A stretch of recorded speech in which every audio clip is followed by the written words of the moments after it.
Back now on Newsmax Prime. As mentioned earlier, Kentucky Senator Rand Paul stirred up controversy this morning during an appearance on MSNBC's Morning Joe. The 2016 presidential candidate blaming members of his own party for the creation of ISIS.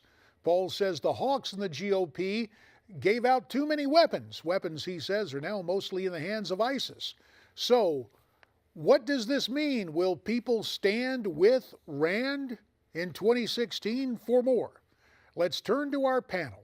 From Newsmax New York, Rick Ungar, senior political editor for Forbes.com and co-host of the Daily Wrap, and from Newsmax Washington, Republican strategist Ford O'Connell. Ford, I'll begin with you. What does this mean for Rand Paul?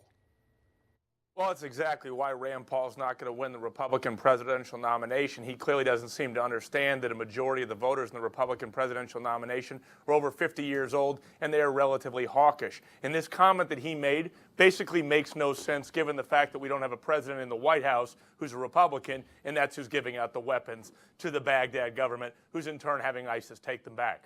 Well, the whole notion that Rand Paul can come up with enough conservatives who are libertarians. Rick Ungar, was this a calculated move on Senator Paul's part? Look, JD, there's nothing I enjoy more than Republican on Republican crime. But I kind of have to agree. I kind of have to agree with Ford that it was a pretty odd, confused statement. I was actually watching and scratching my head. On the one hand, he's complaining that too many weapons have been given out to too many groups in Syria, and then a few minutes later, he's talking about, but Assad does have to go. So he seemed to be taking every possible conceivable position, even when they were contradictory to one another. So obviously it was a political play. Rick makes play. a great point. What he's trying to do is find a way here, Rand Paul, to talk about foreign policy, paint himself as a reluctant warrior, and unfortunately he's tripping and falling at every chance he has to explain his foreign policy because it's all over the map. All right, fair enough. We'll leave Rand Paul and go to another topic, and that is the Fifth Circuit Court of Appeals yesterday letting the injunction against Mr. Obama's executive action on immigration stand. So Dick Morris was on this program last night. He says the new Texas governor, Greg Abbott, played his cards well. Let's listen to what Dick Morris had to say.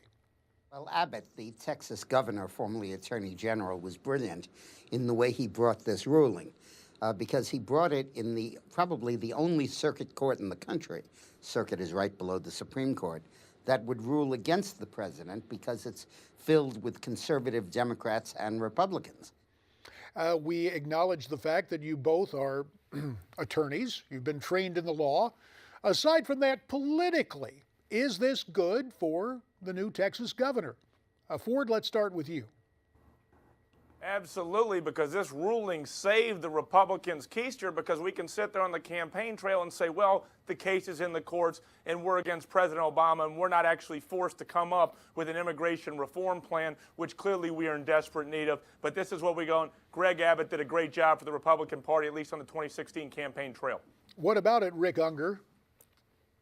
I thought it was a really strange comment. I mean, where else would Greg Abbott bring this lawsuit except in a Texas federal court? I didn't see anything particularly brilliant about it. Look, I do agree that there are not that many circuit courts around the country that would come down on this side of the issue, but it's certainly not just the one that serves Texas. It's not a good thing for the president. Anybody who says otherwise is just pretending. But at the same time, we got to be careful not to make too much out of yesterday's ruling. It simply allowed the injunction to stay in place.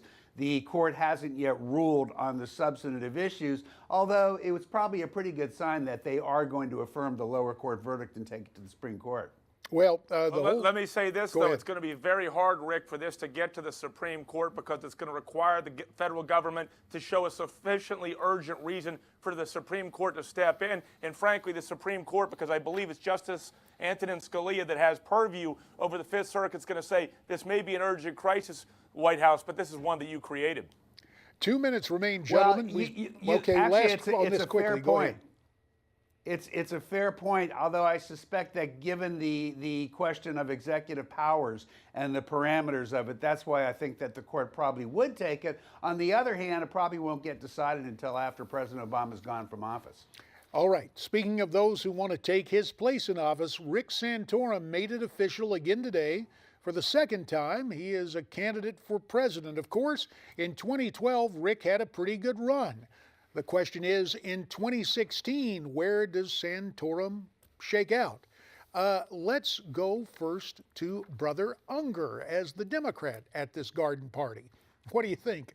Big yawn. Okay. Big yawn.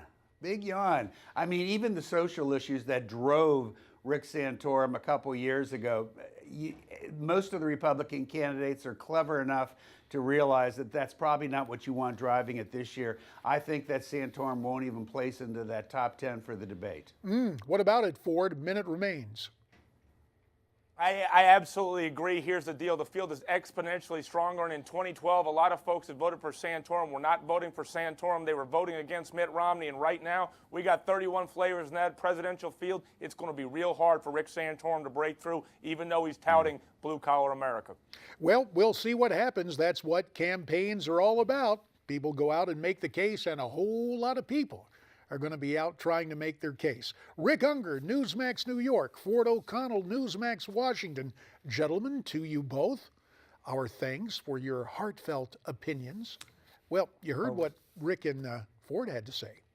Where do you come down on this? We'd love to hear from you. You can email me at newsmaxprime@newsmaxtv.com. There is also Facebook, facebook.com/newsmaxprime, and Twitter, twitter.com/@newsmaxprime. We're coming right back.